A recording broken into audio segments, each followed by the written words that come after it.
The morning arrived quietly over the open savanna, just as it had countless times before. Pale sunlight slipped across the grasslands, brushing the tall stalks with gold. Birds called to one another from distant trees, and the wind moved slowly, carrying the cool memory of night. Nothing felt unusual. Nothing warned of what was about to happen. Then came a sound that did not belong. It was not the warning call of a predator, nor the panic of prey. It was thinner than that, higher, uneven, a broken cry that rose, fell, and rose again. The sound carried urgency without threat, fear without aggression. It was the voice of something young, something desperate. Near the edge of the ranger station boundary, a small lion cub emerged from the brush. It was barely past infancy, its steps awkward, its body still learning balance. Dust clung to its paws. Its tail flicked sharply, not in anger but in restless urgency. There was no pride behind it, no siblings, no mother in sight. The cub paused near a shallow waterhole, lifted its head and cried again. Then it turned, eyes fixed on the fencing and structures beyond the grass, on the humans. Ethan Cole, a senior field ranger, was already outside that morning. A power interruption overnight had triggered alerts along the reserve perimeter, and he had been checking sensors since first light. He had worked these plains for over a decade. He knew the rhythms, the dangers, the patterns that defined life here. But this stopped him cold. The cub did not run. It looked directly at him. Ethan lowered himself instinctively, keeping his movements slow and his posture open. He had faced injured elephants, aggressive predators, and animals caught in traps. But this was different. The cub stepped forward once, then turned its head sharply toward the distant tree line. It cried again, louder now. Then it looked back.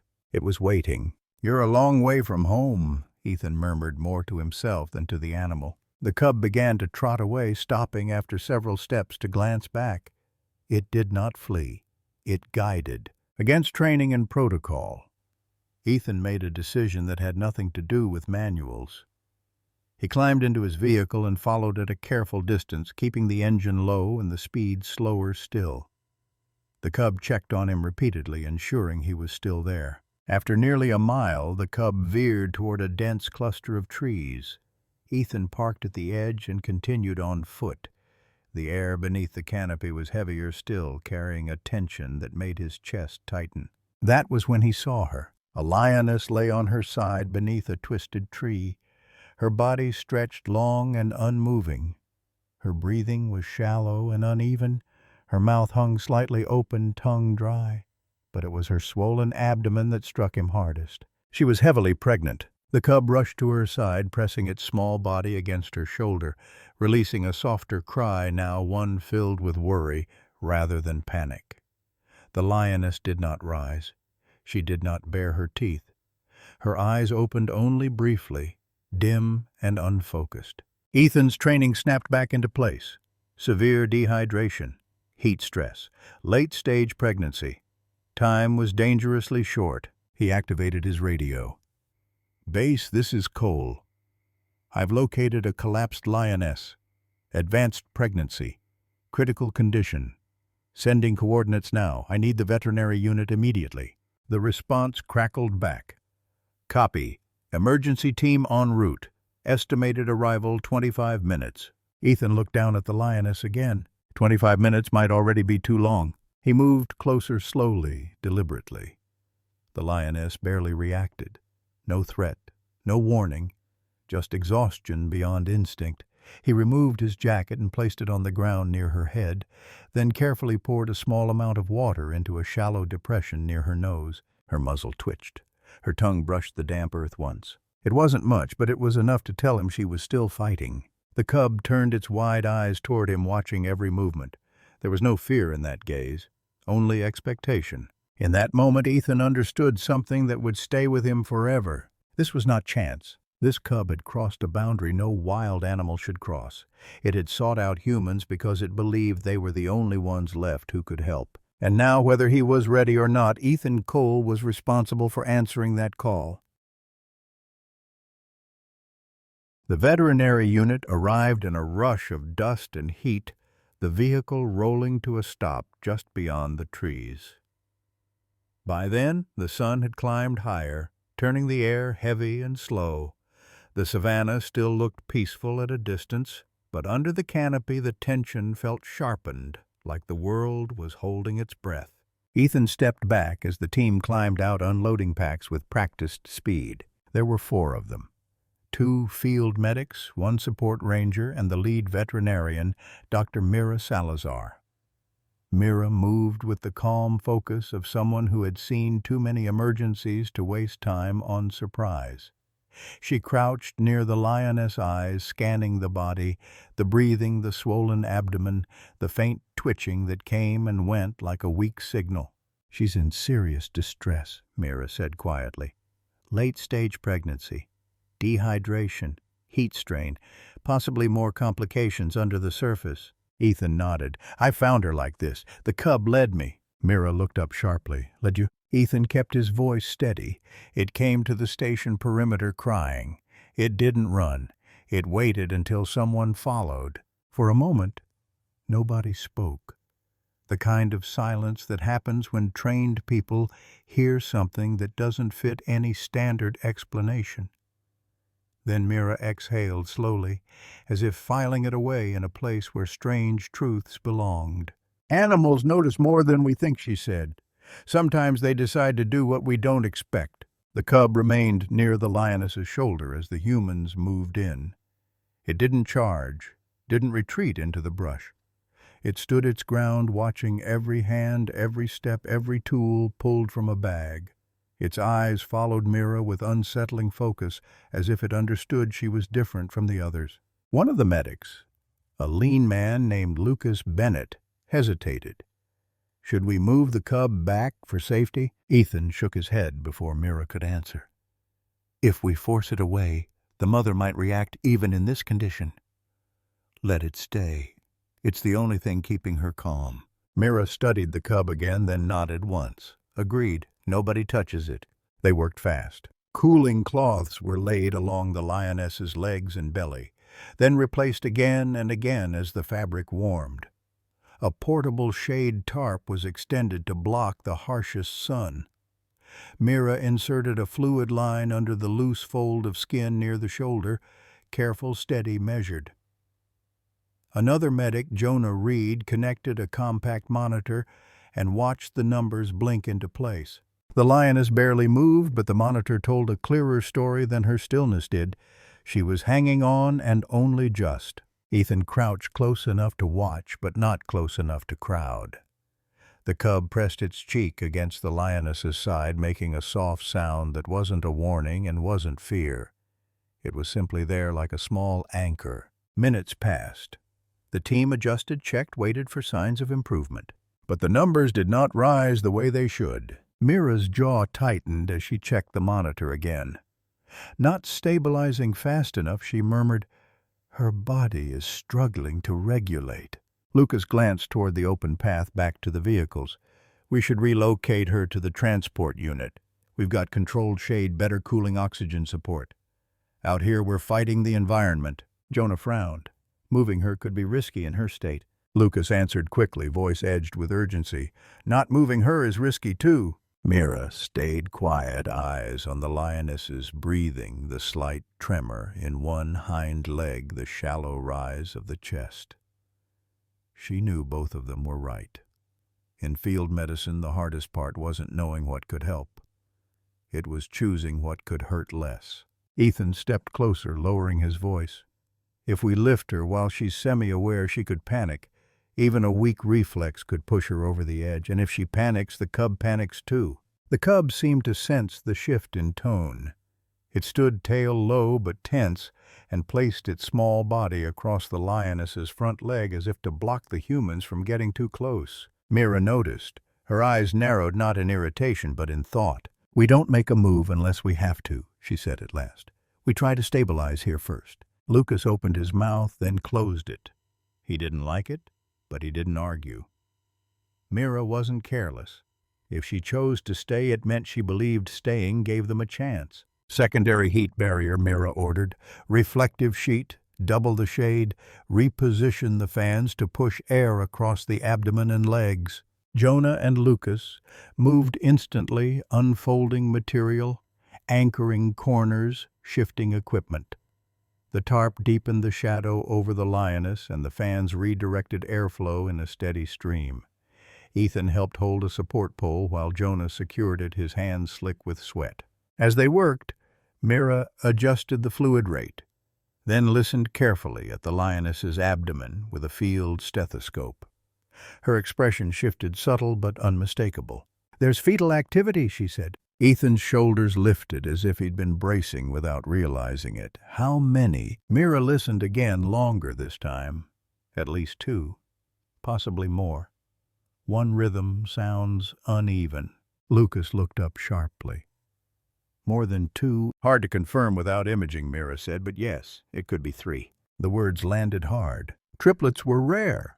Not impossible, but uncommon enough that even seasoned field teams treated it like a once-in-a-career event. And now those lives were inside a mother whose body was barely holding steady. Ethan stared at the lioness's swollen abdomen, noticing tiny shifts beneath the fur that looked almost like small ripples, life pressing against the limits of time. The cub let out a quiet sound and pressed closer again, as if it could sense the conversation without understanding the words. Mira's voice softened slightly. "We focus on the mother first. If her circulation improves, the unborn cubs have a chance. If she crashes, they all lose that chance." Lucas swallowed. "So we keep cooling and fluids and minimal sedation," Mira said. "Just enough to reduce stress. Too much support could overwhelm her system." The wind changed, and for a few minutes the heat eased. Then a harsher gust swept through, pushing hot air under the tarp and rattling the fabric. Dust swirled into the shaded space. The monitor beeped a warning tone, not an alarm yet, but close enough to raise every pulse in the group. Mira checked the numbers again. "Temperature is creeping up. This wind is working against us." Lucas gripped a tarp pole. "That's exactly why we need the transport unit. We can control this there." Mira didn't answer immediately. She watched the lioness's breathing, watched the cub's posture, the way it held itself between her mother and the humans. There was something in that stance that wasn't aggression. It was refusal. Ethan felt the same thing and spoke before anyone else could. "This isn't only medical. It's trust. That cub chose us. If we turn this into restraint and force, we may lose her cooperation completely." Jonah looked between them, uneasy. "We're running out of safe options either way." Mira finally nodded, as if accepting the truth behind Jonah's words.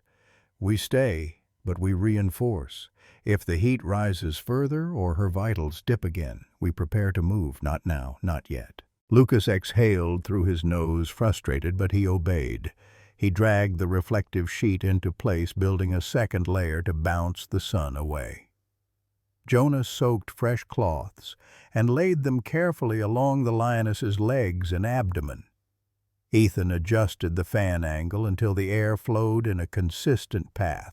Slowly, almost imperceptibly, the numbers stabilized again. Not good, not safe, but steady. Mira crouched beside the cub for the first time, keeping a respectful distance. The cub watched her unblinking. "You did something brave," Mira murmured, as if the animal could understand the shape of the praise. "Now let us do the rest." The cub lowered itself beside the lioness, again pressing its body close. It didn't relax fully, but its breathing slowed, as if it had decided, at least for the moment, to trust the human's hands. Ethan looked at the team, at the equipment, at the improvised shade and cooling measures that barely held back the day.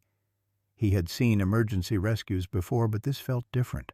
This felt like a line had been crossed in both directions. A wild animal had asked for help, and humans had answered not because policy demanded it, but because something deeper did. And now the savanna waited silent and watchful, while all of them balanced on a decision that could not be undone. Time lost its meaning beneath the layered tarps. No one checked a watch. No one asked how long it had been since the veterinary unit arrived. Every measure of urgency was now counted in breaths, in heartbeats, in the quiet rise and fall of a body that refused to surrender. The savanna had gone still. Even the birds seemed to keep their distance, as if instinct warned them that something fragile was unfolding beneath the trees. The only steady sounds were the low hum of the portable fan and the soft electronic rhythm of the monitor tracking the lioness's vital signs. Ethan remained close, kneeling near the edge of the shade. He kept his hands planted on the ground, palms down, grounding himself. He had learned long ago that panic was contagious. Calm had to be deliberate. Dr. Mira Salazar studied the monitor again, then pressed her stethoscope to the lioness's abdomen. She listened longer this time, her brow tightening with concentration. "There's still movement," she said quietly. "They're alive. At least two for sure." "At least," Jonah echoed. Mira nodded, "possibly three. One rhythm is irregular." Lucas exhaled slowly, running a hand through his hair.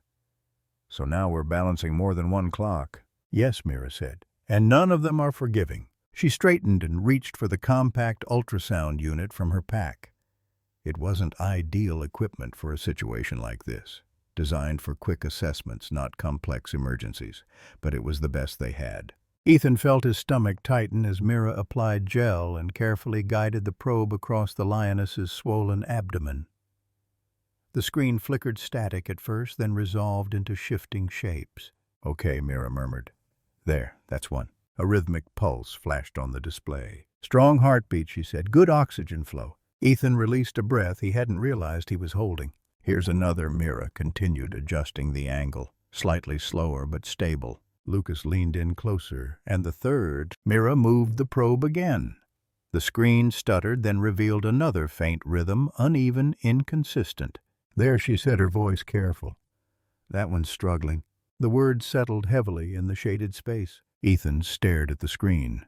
3 lives pressed into a space that was no longer safe. 3 chances, none guaranteed. "What does that mean?" Jonah asked. "Realistically." Mira didn't look up. "It means if the mother's circulation drops further, that third cub is at serious risk. Possibly the others too." "And if she goes into labor?" Lucas asked. Mira finally met his eyes. In her condition, uncontrolled labor would likely be fatal. No one spoke. The cub beside the lioness shifted slightly, pressing its small head against her chest. It made no sound. It simply stayed there, as if presence alone could tip the balance. "We increase hydration," Mira said at last, carefully. "If we improve blood flow, we may stabilize that weaker rhythm." Lucas adjusted the fluid line. Jonah redirected the fan again, angling airflow across the abdomen. Every movement was slow, precise, deliberate. Mistakes here were not reversible. The monitor beeped softly. Mira glanced down. "The second cub's heart rate is leveling." "That's good," Ethan said quietly. "It is," Mira agreed. "The third is still irregular, but it's responding." A fragile thread of hope stretched through the group. Not relief, not confidence. Just the sense that the window had not closed yet. Minutes passed, then more. The wind shifted cooler this time, brushing through the trees and carrying away some of the heat. The tarps fluttered gently instead of snapping. The lioness's breathing deepened by a fraction. "She's holding," Jonah whispered. "For now," Mira said, "but we're not out of danger." Ethan watched the cub carefully. Animals often sense changes before instruments did. The cub had gone still again, its earlier tension replaced by quiet alertness. It rested its head near the lioness's jaw, eyes half-lidded but watchful. Then, without warning, the cub stood. Its fur bristled slightly. Its ears tilted back, not in aggression, but in focus. It paced once, then twice, then returned to its mother's side.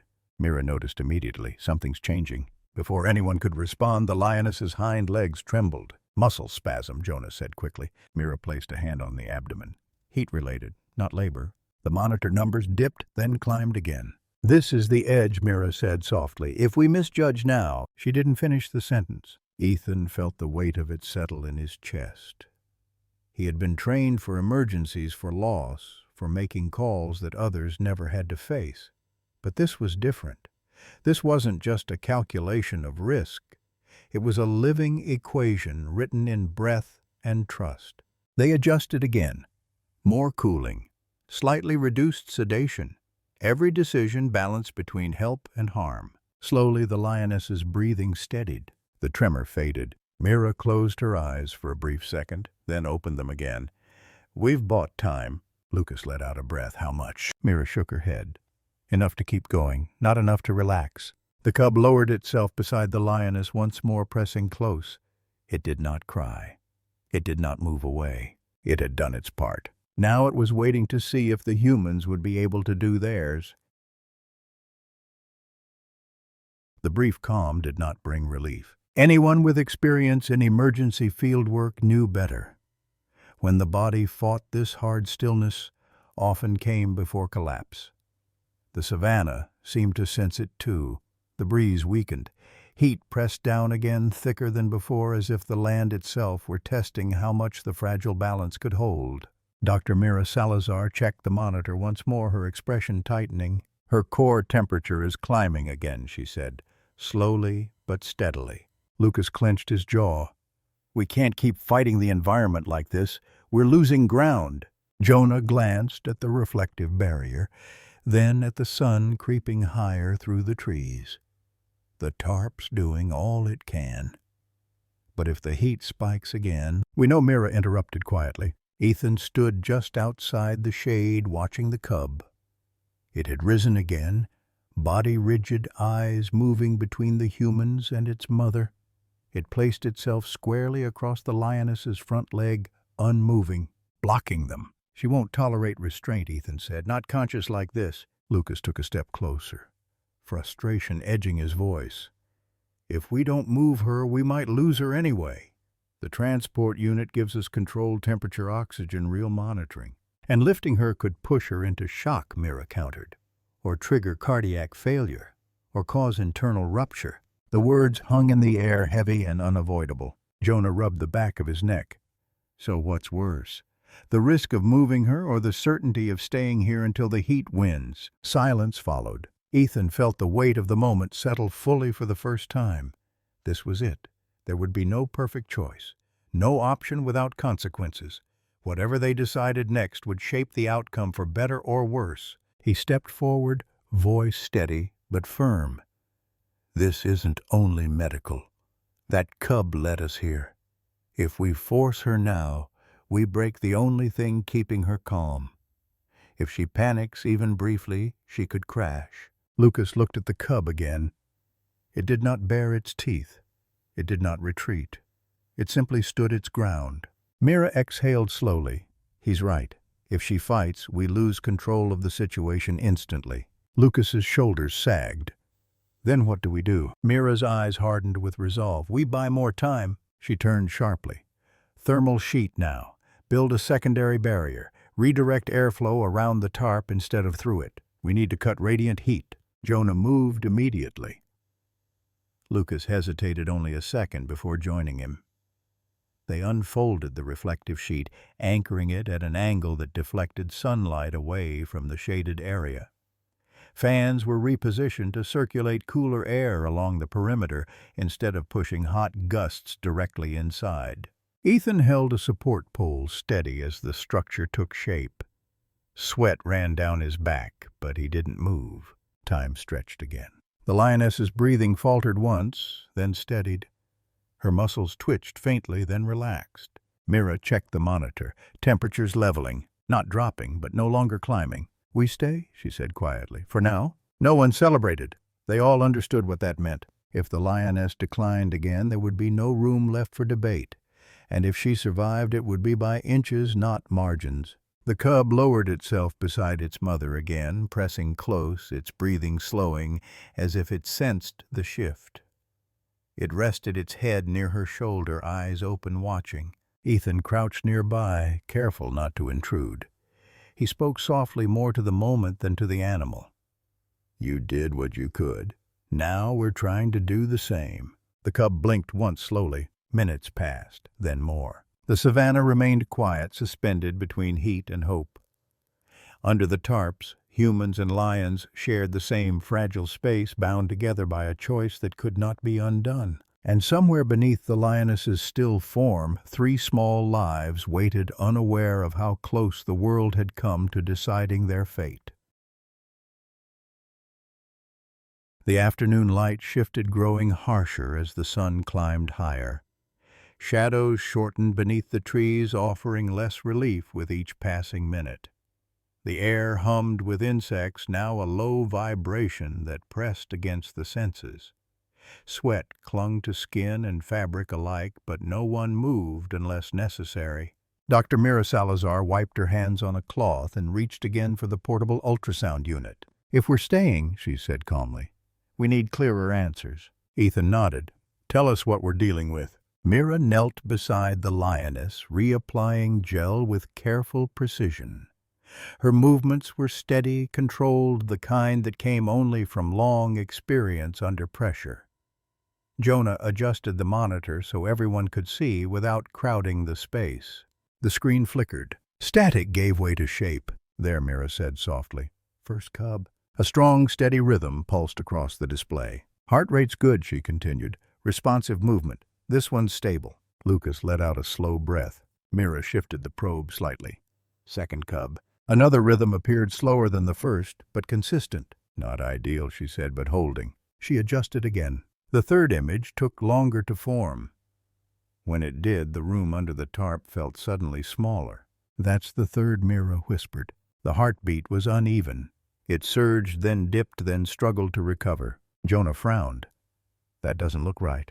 "It isn't," Mira replied. "Irregular rhythm, reduced movement, possible cord complication." Ethan stared at the screen, jaw tight. "Can we correct it?" "Not directly," Mira said. "All we can do is support the mother and hope circulation improves enough to help the weakest one." Lucas crossed his arms. "And if it doesn't?" Mira met his gaze. "Then we'll have to make harder decisions later." The cub beside the lioness shifted, letting out a small, breathy sound. Not a cry, just a quiet expression of unease. It pressed its body closer to its mother as if proximity itself could change what the machines revealed. "We increase fluids slightly," Mira said, very carefully. "Better perfusion might help stabilize that third heartbeat." Jonah adjusted the drip.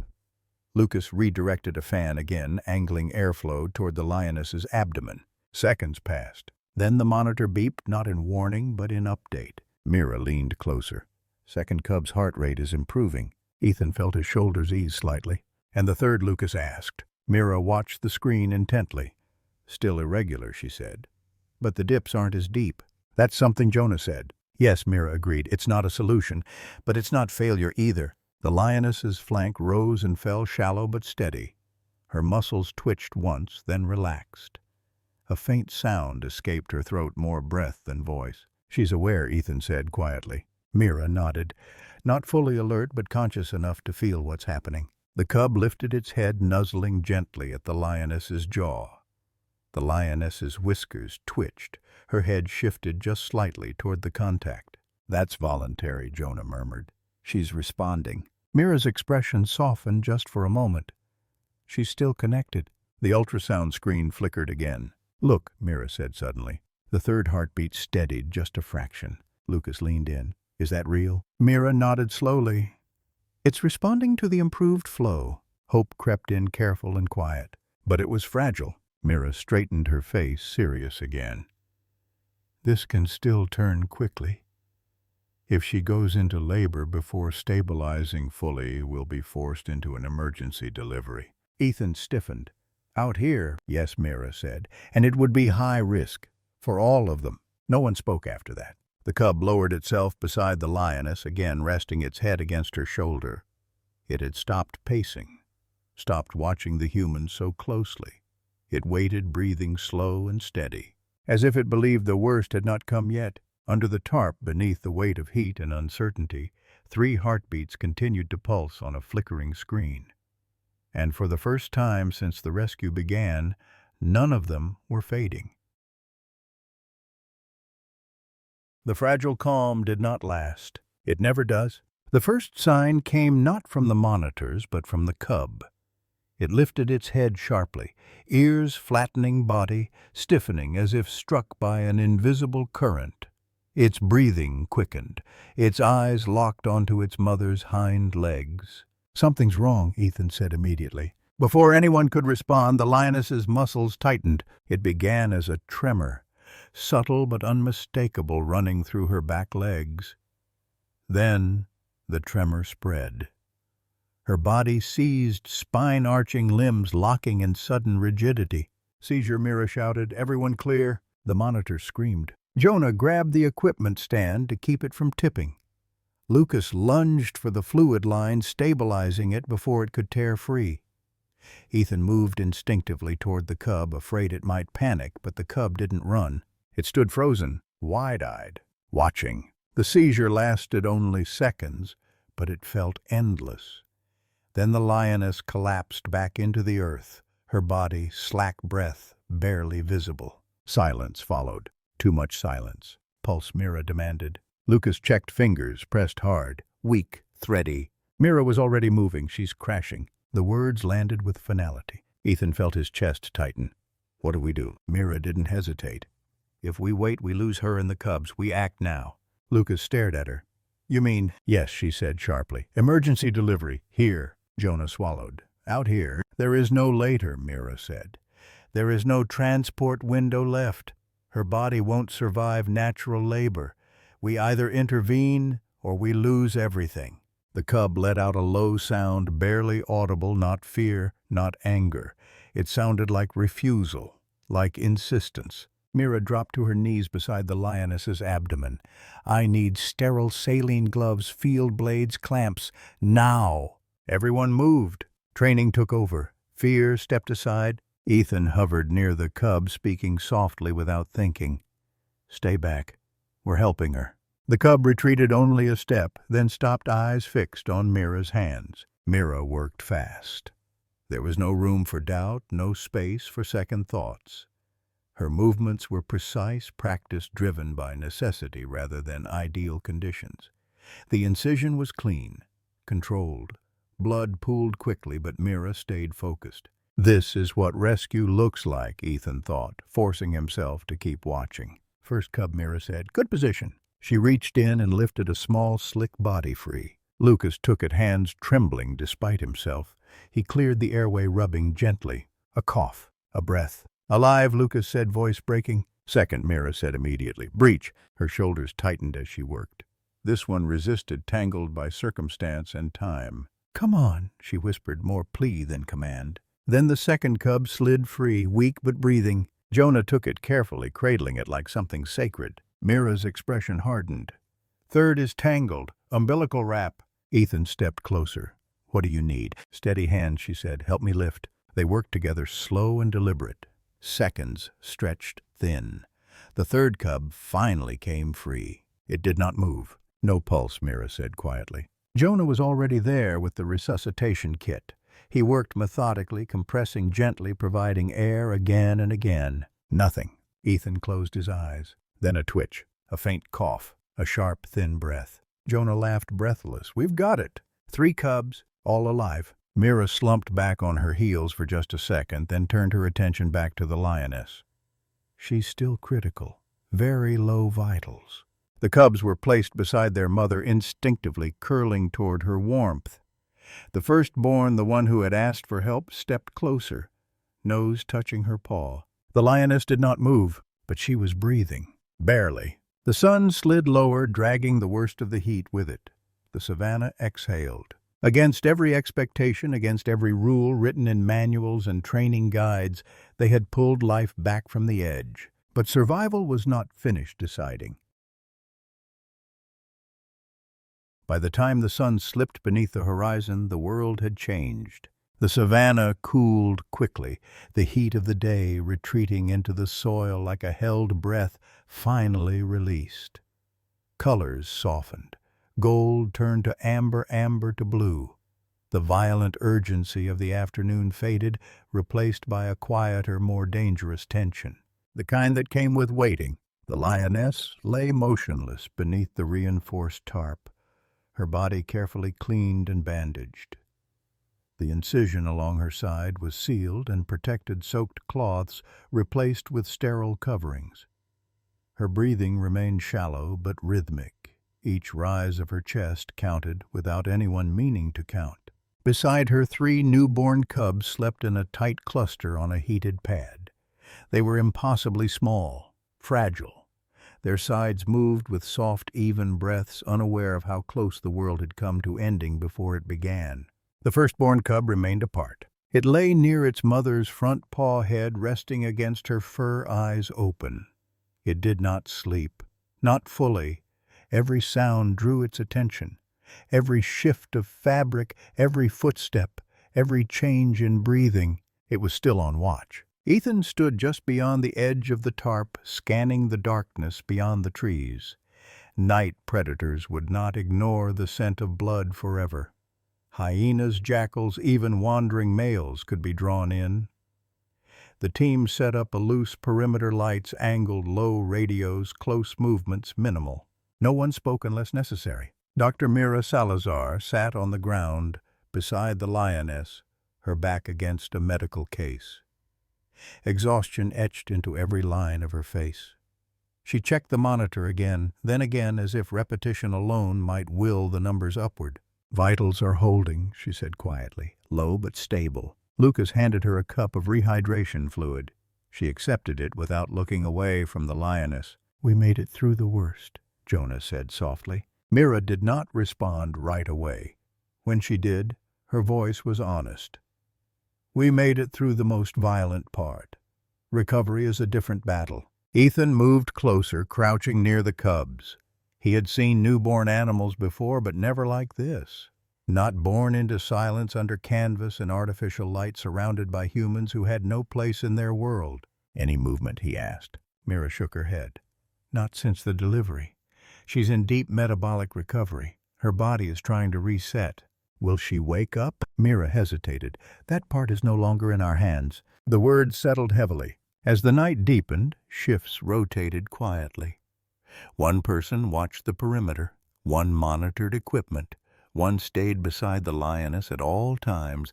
They slept in fragments, never fully letting go. Ethan took the final watch. He sat close, flashlight resting in his palm, emergency tranquilizer within reach, though he prayed he would not need it. The cub did not move from its place. It leaned into its mother's paw, as if afraid distance itself might undo what had been saved.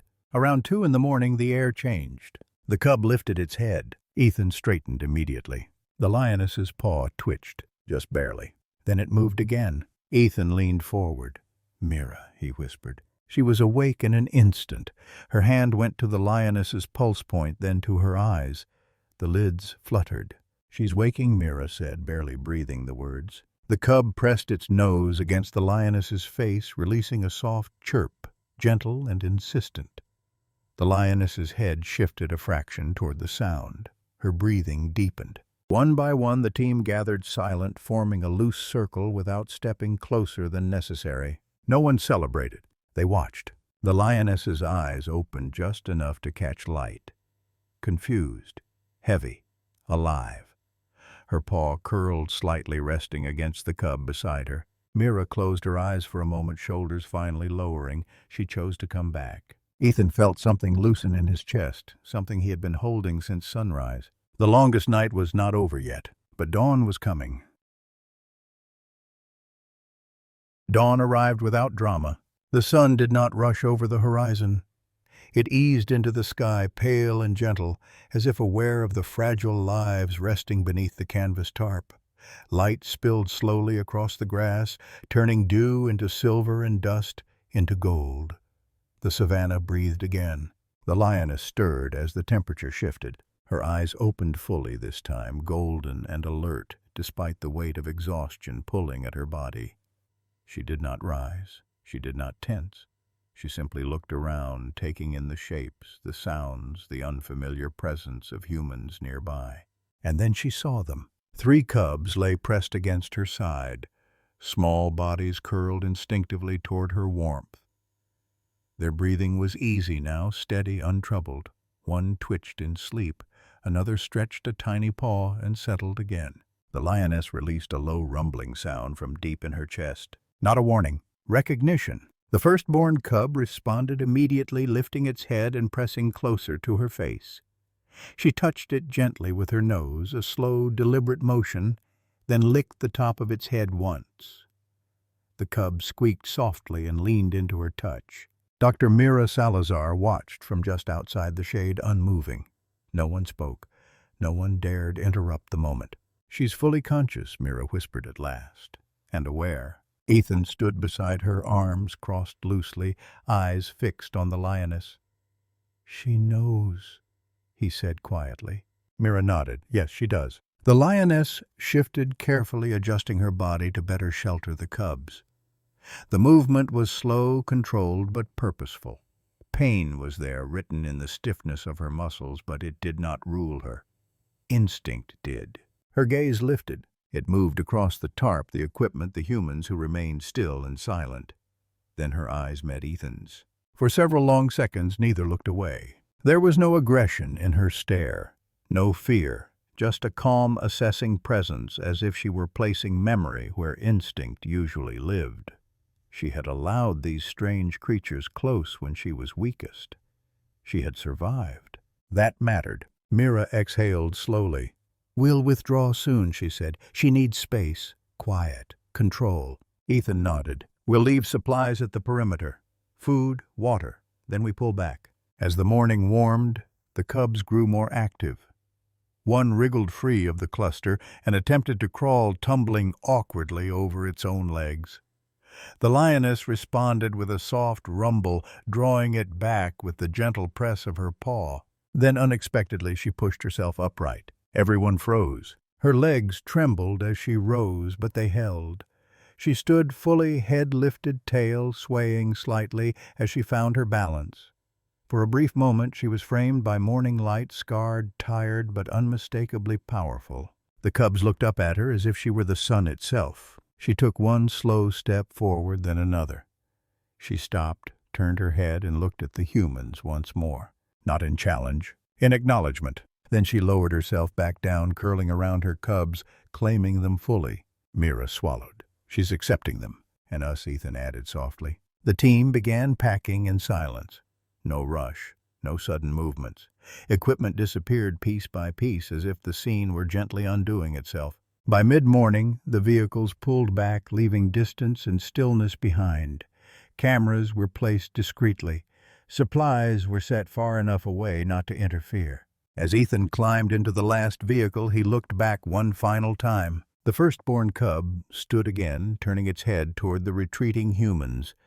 Its wide eyes held the same expression as before, not fear, not confusion, not awareness. For a brief, impossible moment, Ethan believed it understood exactly what had happened. Then the cub turned back to its family, and the savanna closed around them, quiet and whole once more. By midday, the savanna had reclaimed its silence. The vehicles were gone. The tarps had been removed. Only faint tracks in the dirt hinted that humans had ever been there at all. Beneath the trees, the lioness lay with her cubs gathered close, her body curved protectively around them. She was still weak, still healing, but alive. Fully alive. The firstborn cub no longer stood watch. It slept now, pressed against its siblings, breathing in the steady rhythm of safety. The crisis had passed not with triumph or noise, but with patience, restraint, and trust. Far away, Ethan paused once before driving on. He did not look back again. Some moments are not meant to be revisited. They are meant to remain exactly where they happened, untouched, complete. The wild did not thank them. It did not need to. It simply continued. This story reminds us that compassion and responsibility do not belong only to humans, but are shared across life itself. Nature is not separate from us. It responds to our choices, our patience, and our restraint. True conservation is not about control, but about respect, understanding limits, and acting with care when intervention becomes unavoidable. When humans listen instead of dominate and choose empathy over fear, coexistence becomes possible. Protecting wildlife means protecting balance, and sometimes the most powerful action is knowing when to step back and let life continue on its own terms.